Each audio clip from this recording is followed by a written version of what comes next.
대한민국은 경제, 안보, 정치, 사회 모든 분야에서 문재인 정권의 폭주로 탈선하고 있습니다. 이대로 대한민국이 무너지면 안 됩니다. 이대로 자유민주주의가 짓밟혀서도 안 됩니다. 자, 어제 이인영 더불어민주당 원내대표에 이어 오늘은 심재철 미래통합당 원내대표의 국회 교섭단체 대표 연설이 있었습니다. 어느 정도 예상된 부분이지만 연설의 상당 부분이 정부 여당 비판과 비난 등으로 채워졌습니다. 강도도 꽤 셌습니다. 이 심재철 원내대표는 문재인 정부 3년을 재앙의 시대라고 주장을 하기도 했습니다. 지난 문재인 정권 3년은 그야말로 재앙의 시대였습니다.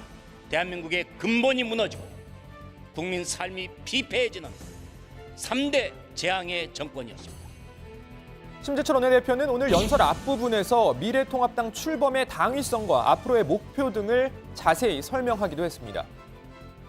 미래통합당은 문재인 정권을 심판해서 국민을 괴롭히는 폭정을 막아야 한다는 절박한 마음들이 모여 탄생했습니다. 자유, 민주, 공화, 공정을 추구하는 모든 이들이 손을 맞잡고 대한민국의 미래를 위해 뭉친 것입니다. 자, 이 심재철 원내대표의 말을 그대로 빌려서 표현을 하자면 모든 이들이 손을 맞잡고 대한민국의 미래를 위해 뭉쳤다는 이 미래통합당 출범 오늘로 사흘째입니다. 그런데 벌써 여기저기에서 이런저런 잡음이 나오고 있습니다. 곳곳에서 갈등 양상이 조금씩 노출되는 분위기가 좀 보입니다. 자, 어제 정병국 의원의 의원총회 항의성 발언 전해드렸는데요. 자, 어제부터 오늘까지 이 이현주 의원의 거취를 놓고도 내부에서 갑론을박이 이어지고 있습니다. 시작은 김영호 공천관리위원장의 발언이었습니다. 김영호 위원장은 국제신문과의 인터뷰에서 이렇게 말했습니다. 부산 선거가 만만치 않다. 그래서 부산에 바람을 일으킬 선수가 필요하다. 부산에 한 번도 출마한 적이 없는 이현주 의원에게 경선을 하라고 하는 것은 불공정한 것이다.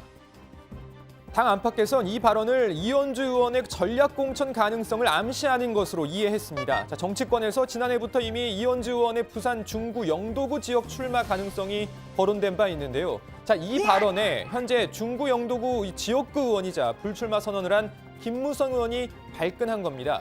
김무성 의원은 현재 지역에서 여러 예비 후보들이 뛰고 있는데 경선 기회를 박탈하면 정의가 아니다. 이현주 의원을 전략 공천한다면 지역 표심이 분열될 게 뻔하다. 이렇게 말했습니다. 전략 공천에 반대한다는 뜻을 분명히 한 거죠. 자, 이현주 의원도 가만히 있지 않았습니다. 공천 문제는 공관위의 소관 사항이고 불출마를 하신 분께서 왈가왈부할 문제는 아닙니다. 아직도 막후 정치를 하고자 하는 그러한 행태는 매우 심각한 구태 정치라고 생각합니다. 자, 이번엔 장제원 의원이 나섰습니다. 이현주 의원의 발언을 정면으로 반박했습니다. 이현주 의원은 자중하기 바랍니다. 이현주 바람에 기댈 부산의 예비 후보 단 한 명도 없습니다. 그런 바람 불지도 않습니다. 자, 김무성 의원은 오늘 기자들과 만난 자리에서 쓴소리를 한 적이 없다. 이현주 의원이 부산에 오는 건 환영한다. 다만 경선을 하는 게 옳다는 것이다. 이런 추가 입장을 내긴 했습니다. 자, 어쨌든 미래통합당의 화학적 통합, 특히 이 통합 공천 쉽지 않아 보입니다. 새로운 보수당 출신으로 미래통합당에 합류한 이혜훈 의원은 어제 이렇게 말했습니다. 지금 남아있는 거는 이제 공천밖에 없습니다. 사실 이제 혁신을 보인다는 게 그게 말은 쉬운데 행동으로 보일 수 있는, 그리고 과연 혁신했구나 하고 국민들이 볼 수 있는 거는 공천 아니겠습니까? 지금 이 국면에서는 그렇죠, 공천이 이제 어떻게 보면은 관건이다. 혁신하냐 안 하냐 그렇게 보고 있죠.